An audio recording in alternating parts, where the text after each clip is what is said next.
మంగళవారం ఆంటీ ఎక్కడి నుండి వచ్చిందో తెలుసా? సినిమాల్లోకి రాకముందు ఏం చేసేదో తెలుసా?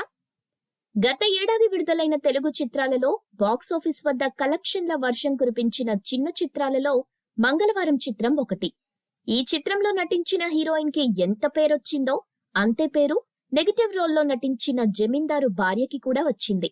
ఈ చిత్రంలో జమీందారు భార్య పాత్ర పోషించిన నటి దివ్యా పిళ్ళై. ఫస్ట్ హాఫ్ లో ఓ పతివ్రతలా నటిస్తూ ఊరు జనాన్ని నమ్మిస్తూ ఉంటుంది. కానీ కథ క్లైమాక్స్ కి చేరేసరికి తన వంకర బుద్ధిని ప్రదర్శిస్తుంది. ఆ నిజ స్వరూపాన్ని హీరోయిన్ అనుకోకుండా కళ్ళారా చూస్తుంది. దీంతో ఎక్కడ తన భాగోతం బయట పెడుతుందనే భయంతో ఊరు జనం చేత ఆ హీరోయిన్ ని కొట్టించి చంపించేలా చేస్తుంది ఈ జమీందారి భార్య. ఇలా ఫస్ట్ హాఫ్ కి సెకండ్ హాఫ్ కి మధ్య చాలా వేరియేషన్ ఉన్న ఈ పాత్రని నటి దివ్యా పిళ్ళై చక్కగా ప్రదర్శించింది. దీంతో ఈమెను నెటిజన్లందరూ మంగళవారం ఆంటీగా ట్రోల్ చేస్తూ ఆకాశానికెత్తేస్తున్నారు.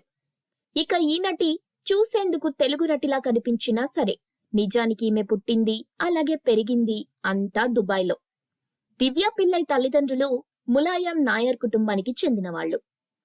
ఈ కారణం చేత దివ్య తన ఫిల్మ్ కెరియర్ ను మలయాళం చిత్రాలతో ప్రారంభించింది. దివ్య సినిమాల్లోకి రాకముందు ఎయిర్లైన్ స్టాఫ్ మెంబర్ గా వర్క్ చేసేది. అలా నటి దివ్య తన సినిమా కెరీర్ ను 2015లో ప్రారంభించారు. ఆమెకు పృథ్వీరాజ్ సుకుమారన్ తో కలిసి నటించిన ఓజామ్, టోవినో థామస్ తో కలిసి నటించిన కాలా, సురేష్ గోపితో కలిసి నటించిన గరుడాన్ అనే మలయాళ చిత్రాలు మంచి గుర్తింపు తీసుకొచ్చాయి. ఆ తరువాత 2022లో తగ్గేదేలే అనే చిత్రం ద్వారా టాలీవుడ్ లోకి ఎంట్రీ ఇచ్చింది. ఈ చిత్రం ఆమెకు అంతగా గుర్తింపు తీసుకురాకపోయినా 2023లో వచ్చిన మంగళవారం చిత్రం ఆమె కెరీర్ కు మంచి బ్రేక్ ఇచ్చింది. ఇక తాజాగా ఈ నటి నాగ చైతన్య హీరోగా నటిస్తున్న తండేల్ చిత్రంలో కూడా ఒక కీలక పాత్ర పోషించనున్నట్టు సమాచారం అందుతోంది.